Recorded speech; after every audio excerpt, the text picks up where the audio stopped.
एक बार एक रईस राजा था जिसकी 4 रानियां थी।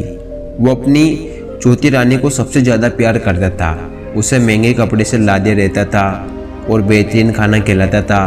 वो उसे केवल सबसे ज़्यादा प्यार करता था।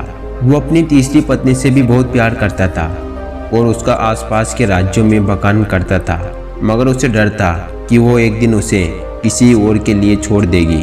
वो अपनी दूसरी पत्नी से भी प्यार करता था और वो उसकी हमराज थी और वो उसके साथ हमेशा सहानुभूति, इज्जत और धैर्य से रहती थी। जब भी राजा को कोई परेशानी होती थी तो वो उसे बताता था ताकि वो राजा को उस परेशानी का हल बता सके। राजा की पहली पत्नी राजा की सबसे वफादार थी और राज्य और उसकी दौलत बढ़ाने में बहुत मदद करती थी, मगर वह अपनी पहली पत्नी से प्यार नहीं करता था। एक बार राजा बीमार पड़ गया और उसे समझ आ गया कि उसके पास समय बहुत कम है। इसलिए उसने अपनी चौथी पत्नी से पूछा कि मैंने सबसे ज़्यादा प्यार तुमसे किया है और तुम्हें सबसे बेहतरीन चीज़ों से नवाजा है, तुम्हारा सबसे ज़्यादा ध्यान रखा है। अब जब मैं मरने जा रहा हूँ, क्या तुम मेरा साथ देने के लिए मेरे साथ चलोगी? तब उसकी चौथी पत्नी ने जवाब दिया कि बिल्कुल नहीं।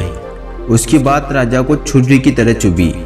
अब दुखी राजा ने अपनी तीसरी पत्नी से पूछा कि मैंने सारी जिंदगी तुमसे प्यार किया, अब मैं जा रहा हूँ, क्या तुम मेरे साथ चलोगी? नहीं, ऐसा तीसरी पत्नी ने जवाब दिया। जिंदगी बहुत अच्छी है और जब तुम मरोगे तो मैं दोबारा से शादी करूँगी। अब राजा का दिल बैठ गया था और वो ठंडा पड़ गया था। फिर उसने अपनी दूसरी पत्नी से पूछा, मैंने हमेशा ज़रूरत के वक्त तुमसे मदद मांगी और तुमने भी मेरा हमेशा साथ दिया, लेकिन अब जब मैं मरूंगा क्या तुम मेरे साथ देने में साथ आओगी? माफ़ करना, इस बार मैं तुम्हारी मदद नहीं कर सकती। दूसरी पत्नी ने जवाब दिया, ज़्यादा से ज़्यादा मैं तुम्हें कब्र तक छोड़ सकती हूँ। उसका जवाब बिजली की तरह राजा को लगा और बेहद दुखी हो गया। तभी एक आवाज़ आई, मैं आपके साथ चलूँगी और जहाँ आप जाएंगे वहाँ आपके साथ चलूँगी। राजा ने अपनी नज़र घुमाई तो उसकी पहली पत्नी खड़ी थी। वो बेहद कमज़ोर थी क्योंकि वो खाती नहीं थी। दुख से भरकर राजा ने कहा कि जब मेरे पास मौका था तब मुझे तुम्हारा बेहतर ध्यान रखना चाहिए था। दोस्तों, इस कहानी से हमें ये सीख मिलती है कि हमारी चौथी पत्नी हमारा शरीर है। हम इसे सजाने धजाने में कितना ही दिल लगाएं, मृत्यु के समय ये हमें छोड़ ही जाएगा। हमारी तीसरी पत्नी हमारी संपत्ति, दर्जा और दौलत है, क्योंकि जब हम मरते हैं ये औरों को मिल जाती है। हमारी दूसरी पत्नी हमारा परिवार और समयगिण है, चाहे वो कितना ही हमारे साथ क्यों ना हो। ज़्यादा से ज़्यादा वो हमारे साथ शमशान तक ही आ जाएंगे, पर उससे आगे नहीं।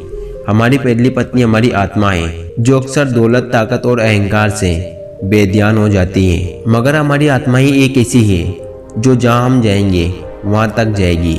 इसलिए इसे उपजाए, ताकतवर बनाइए और इसका आज से ही ध्यान रखें। यही दुनिया में आपका सबसे बड़ा तोहफा है। दोस्तों, आपको ये कहानी कैसी लगी और आपको इस कहानी से और क्या क्या सीखने को मिला, ये हमें नीचे कमेंट बॉक्स में कमेंट करके ज़रूर बताइए। और अगर वीडियो पसंद आए तो वीडियो को लाइक, शेयर, सब्सक्राइब करना ना भूलें। मिलते अगली वीडियो में, आज के लिए इतना ही।